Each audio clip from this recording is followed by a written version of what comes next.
Hello everyone, once again welcome back to Logo Learnings. So this is a part 2 of the chapter 1, the Indian economy on the eve of independence of the textbook, the Indian economic development, the NCERT textbook for class 12. So in the last part we saw about the low level of economic development, agricultural sector and industrial sector, and this session we are going to look at the foreign trade, demographic condition, occupational structure, and the infrastructure on the eve of independence of the Indian economy. So the first topic that we are going to deal is the foreign trade. So the first point is India was an important trading nation. So India was an important trading nation before the advent of British rule as well as during the British rule. Then the next point is India became an exporter of primary products and an importer of Britain's finished goods. So what was the reason for that? So in the previous session we saw about the deindustrialization of Indian economy. So so that points are given here. That is due to some restrictive policies introduced by the colonial government, like the on the commodity production, trade and tariff pursued by the colonial government. It has adversely affected the structure, composition, and volume of India's foreign trade. So, due to such restrictive policies invented by the Britishers, India became just an exporter or a supplier of raw materials and primary products such as raw silk, cotton, then wool, sugar, indigo, jute, etc., and an importer of Britain's finished consumer goods. Then the next point is Britain maintained a monopoly control over India's exports and imports. So Britain had the supreme power to control the Indian, or they were the colonial administration ruled India, and they expanded and spread their power in India. So they were the only authority to control Indian exports or Indian foreign trade. They had full control over the India's foreign trade, that is exports and imports. Then the next point is foreign trade was mainly with Britain. So more than half of the foreign trade of India was with Britain. So they took most of our raw materials, most or all the raw materials from India and produced goods, and they made huge profits. India also had a trade with other foreign trade with other nations like China, Sri Lanka or Ceylon, and in Iran or Persia. The next point is Suez Canal was introduced. So Suez Canal, the opening of Suez Canal was a great what opportunity for the Britain, because it introduced the introduction of the Suez Canal allowed the Britishers to make a huge profit through the Indian exports and imports. This made the trade between India and Britain much more easier. It reduced the cost of the Britishers, the transportation cost of the Britishers. It created huge cost to the Indian economy, because it was a great expense for the Indian economy and a burden to the Indian economy, because no payment was made for the trade from India. So we were not given any sort of payment for the export that is done with Britain. They haven't made given us or they haven't made any payment in the form of gold or silver or any other money or anything. So it was an expense. We Indians was not able to make any sort of profit through the imports or foreign trade of India. The surplus, so we saw that trade was also made with China, Sri Lanka and Iran. So those profits or those returns were also taken by the Britain for the safe to safeguard or promote and protect the colonial interest and their home country, that is Britain. The surplus was used for the welfare of Britain. So they used it for the welfare and to for the development of the Britain economy and not the Indian economy. It was considered as a drain of Indian wealth. So these activities led to the drain of Indian wealth, and this sentence was told by Dadabhai Navroji, one of the leaders of India. And also, the surplus or profit earned through this foreign trade of India was used by the Britishers or by Britain for meeting the expenses on wars, then meeting the expenses or payments of the offices set up by the colonial government, and on other intangible imports and exports of items. So that's all about foreign trade. Now we saw that the Suez Canal, or the opening of the Suez Canal, made it easier for the Britain to make foreign trade with India. So what is this Suez Canal? So it is an artificial waterway. It is an artificial waterway and one of the important canals in the world, or an important sea route in the world. It was opened in the year 1869 and it provided a direct sea route for the ships operating between India and Britain and connected the port said on the Mediterranean Sea with the Gulf of Suez.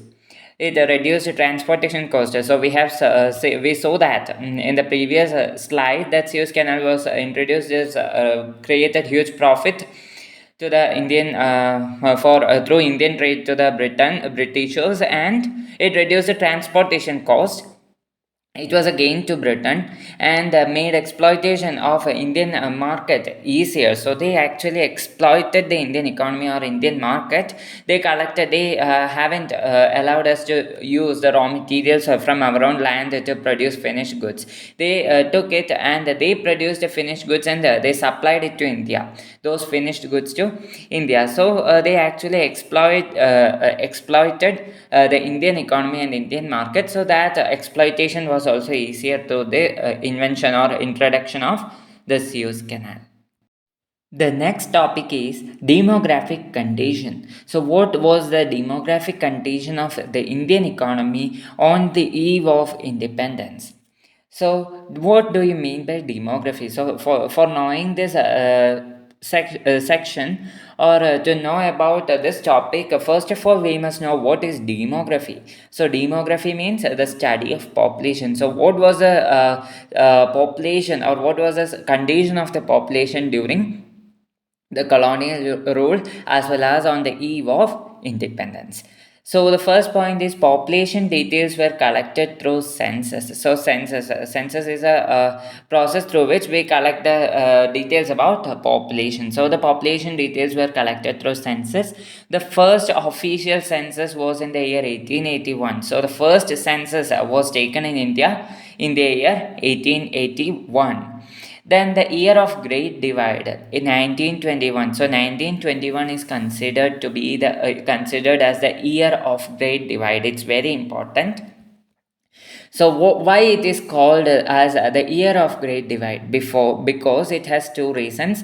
Before 1921, India was in the first stage of demographic transition. So India was in the first stage of demographic transition. So I have given here what is the first stage, or what indicates the first stage of demographic transition. That is, India had high birth rate and high death rate. So that is the significance. Or the first stage of demographic transition is characterized, or is mentions that India had high birth rate and high death rate.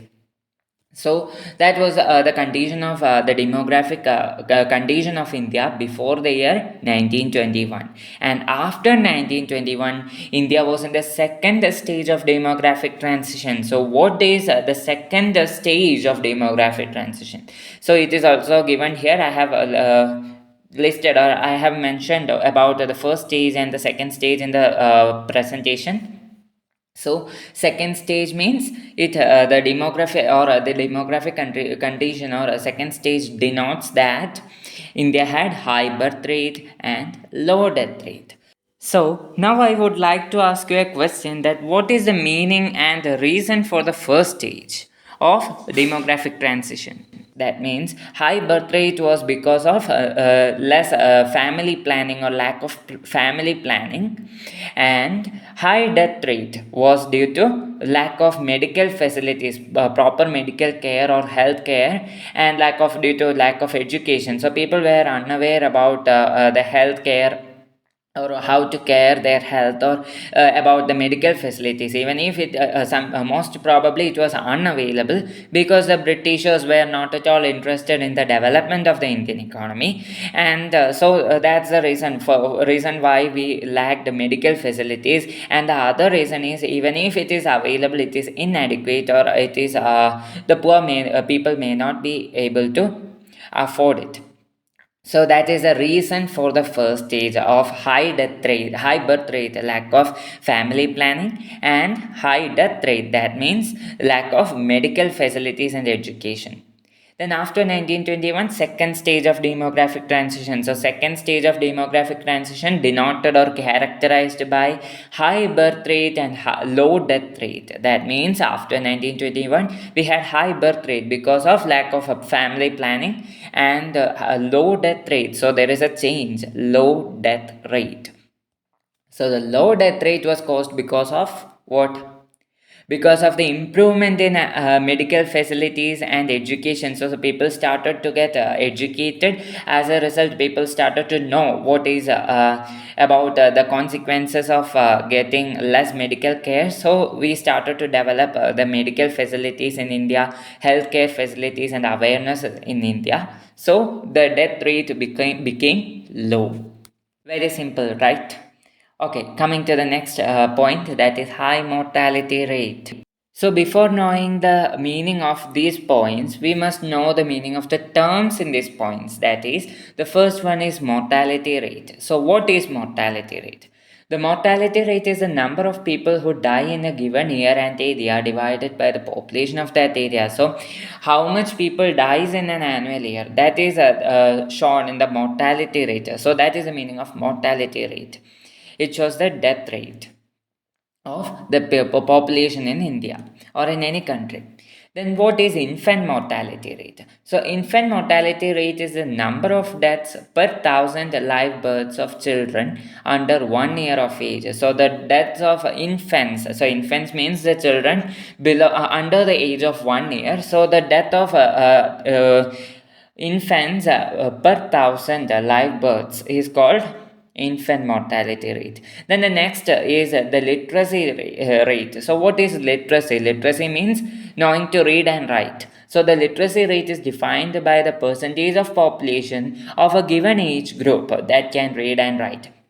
So the population or the percentage of population who is capable to read and write in a specified age, that is termed as a literacy rate. So India had high mortality rate. So high mortality rate was caused because of lack of medical facilities. It's very clear. Then the next one is high infant mortality rate. So the infant mortality rate was very alarming, was quite alarming. So about 218 per thousand were people or children died in India during that time or during the year 1921.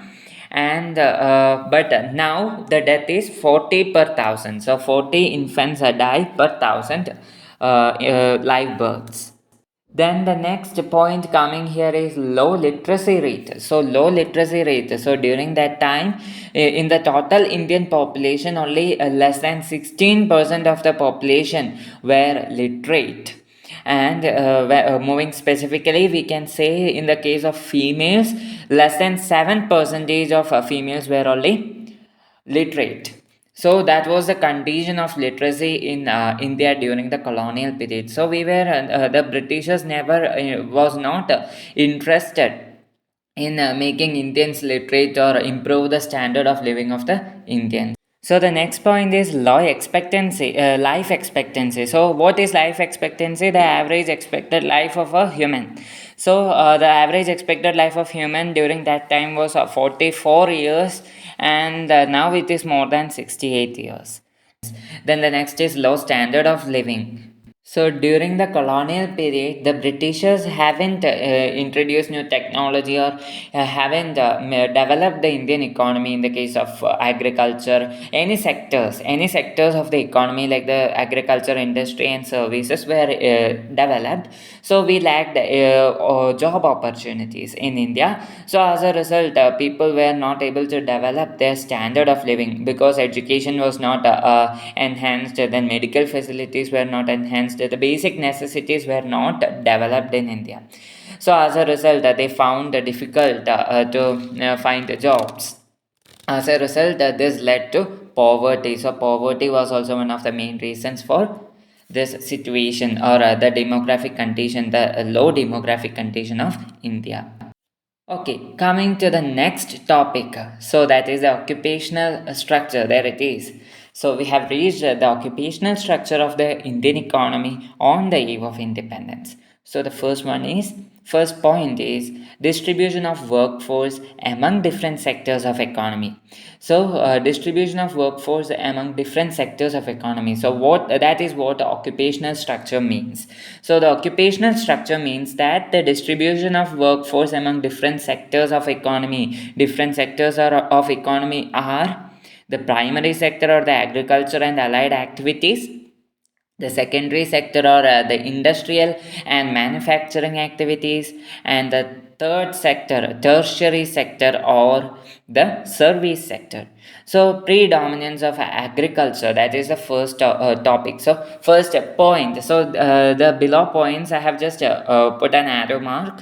So the coming points, till the growing regional variation is telling about predominance of agriculture. That means India was an agrarian country having more than 85% of people working in the agricultural sector. So we have seen it in the previous session in the part 1. So please do watch that video so that you can understand a summary about the previous agricultural sector, the low level of economic development, and the industrial sector. I have just summarized the points in that session too, so it would be helpful for you if you watch that before watching the part 2 of this chapter. So I'm referring, that's the reason why I'm referring several points there from that session too. So the largest share of workforce was in agriculture. So that is what about 70 to 75% of the people workforce means the total labor or the most number of people working in the agricultural sector, were working in agricultural sector about 70 to 75%.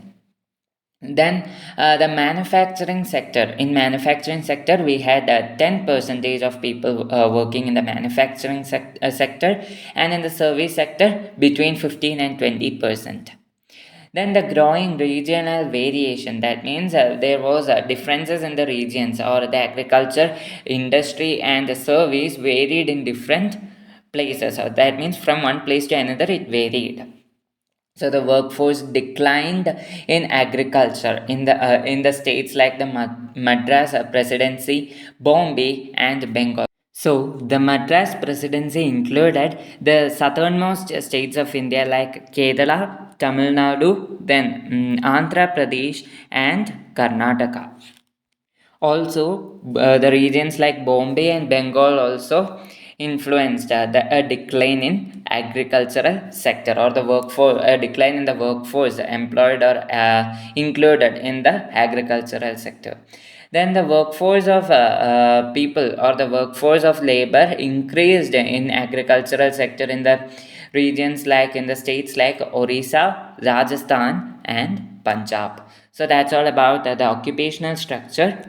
So in the coming slide, we can see a table showing the which shows the specifically shows the percentage of people working in the primary sector, that is 72.7 percentage, secondary sector that is 10.1 percentage, and tertiary sector that is 17.2 percentage in the year 1951, that is on the eve of independence, after independence.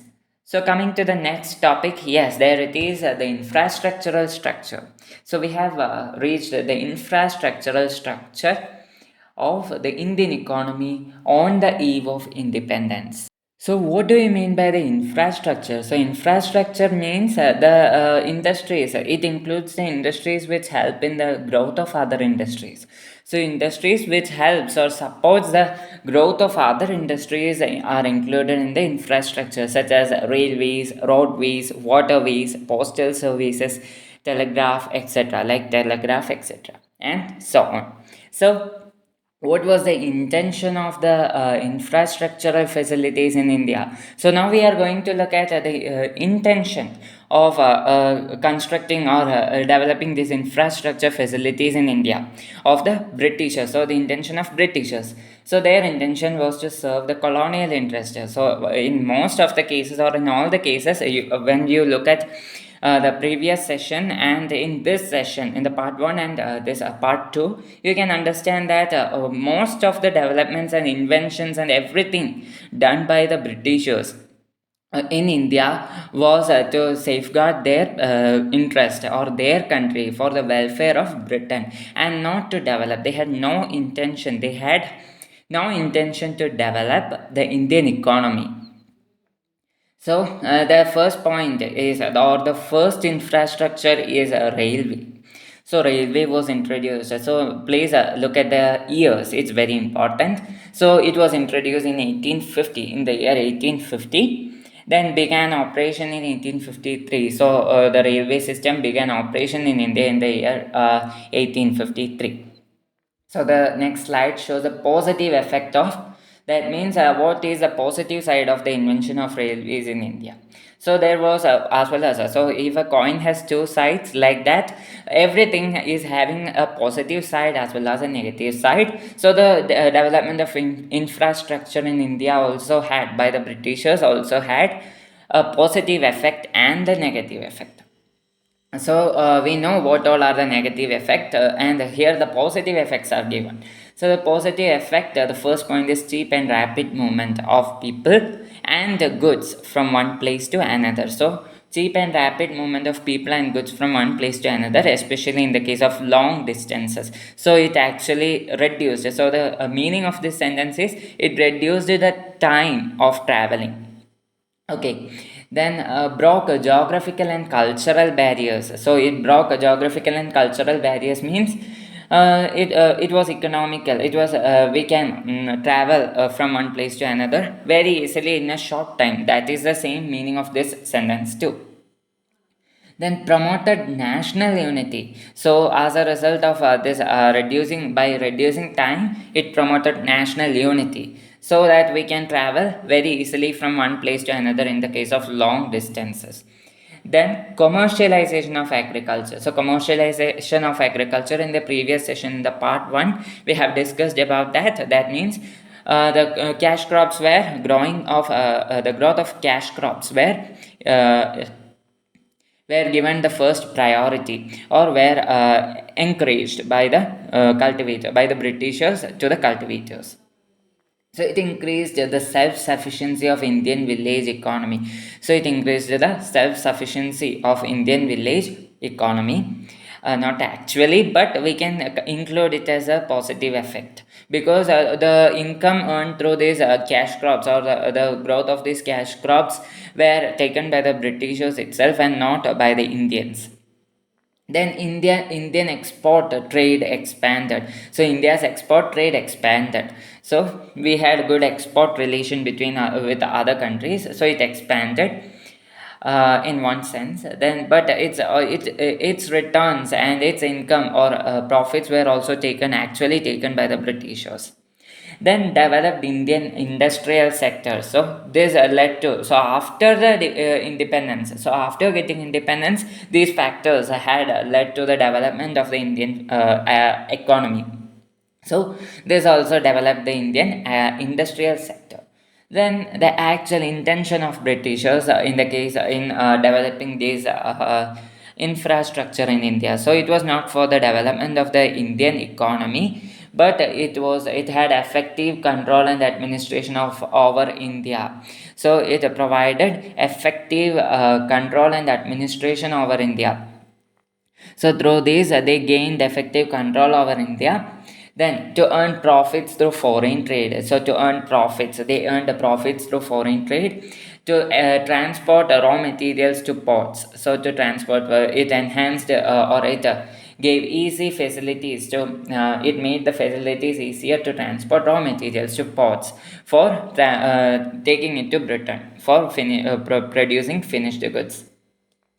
Then the second infrastructure is roads to mobilize army within India. So the movement of army of British army within India was enhanced through the invention of roads in India, or introduction of roads in India.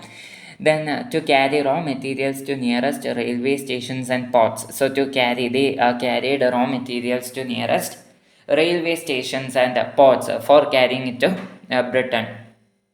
no much useful, not much useful for Indians. So actually, in summary, we can when we summarize, we can say that in a nutshell, it was not much useful for the Indians, or it was not at all useful for the Indians, because these roads were just to satisfy the Britishers' needs, or the needs of the Britishers, and it was not nothing useful for the Indians, because that was because it was not useful for Indians, because the rural areas or the backward areas were not having road facilities or anything. So they were having weather roads. That means due to when the during the rainy season and so on, it is difficult for them to travel from one place to another. So those roads were not developed. The areas of the for transferring the goods to ports and such things, or the roads and railways were constructed only for the Britishers' needs. The third one is the water and the air transport. Then the fourth one is communication. So water and air transport was also for transferring raw materials.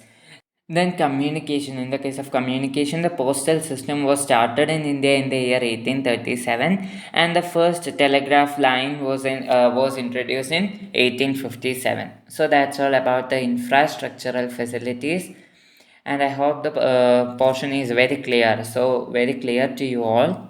So now we have discussed about the foreign trade, demographic condition, occupational structure and infrastructure, and hence the chapter is over. We are just concluding the chapter 1, the Indian economic development on the eve of independence. So please do comment your queries in the comment section, and so I hope the video is helpful and you liked it. Please do subscribe my channel and press the bell icon to get notified whenever I upload a video. So, in the next session, we shall discuss some of the some questions from this chapter. So, thank you for watching. Have a nice day.